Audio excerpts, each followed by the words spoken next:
আমার একটা ফ্রেন্ড আছে, তার বয়স শেষ, সে হতাশায় ভুগতেছে এখন।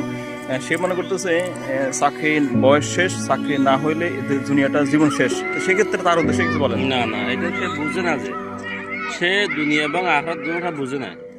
যারা আখরাত বুঝবে, আখরাত কিঞ্চিত চিন্তা থাকবে, সে দুনিয়া নিয়ে এত লালায়িত হবে না। এখন তার জন্য কি বার্তা আছে বলেন? বা আল্লাহর কাছে সে দোয়া না করা। না, সে তো এখন ভাবতেছে যে জীবন শেষ, সে এখন আত্মহত্যা পর্যায়ে অবস্থা আছে। না না, সে বুঝে নাই যে সে একটু বুঝদার মানুষের কাছে গেলে, আধ্যাত্মিক মানুষের কাছে গেলে তার সমাধানটা পাবে।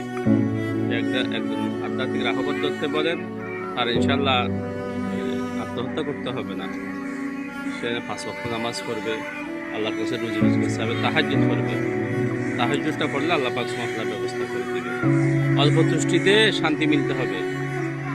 আমি 5 টাকার মানুষ, আমি 500 টাকার দিকে চাইবো না। 2 টাকা দিয়ে যে চলে তার দিকে চাইবো, আমি ওই 2 টাকার থেকে ভালো আছি।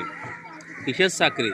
অনেক মানুষ রোডে গাড়ে পড়ে থাকে না, তারা অনেক কষ্ট করে খায় না, একবেলা খায় একবেলায় উপবাস থাকে, তাদের দিকে তাকাই। আমি তো 3 বেলায় খাচ্ছি। তো আমি যদি কোটিপতির দিকে তাকাইলে হবে না, আল্লাহ পাক সুবহানাহু ওয়া তাআলা বানাইতে হবে। আমার কপালে যদি থাকে, ভাগ্যের লিখন যায় না খণ্ডন, আসবেই আসবে ইনশাআল্লাহ। আল্লাহর উপর ভরসা করো। ধন্যবাদ আপনাকে।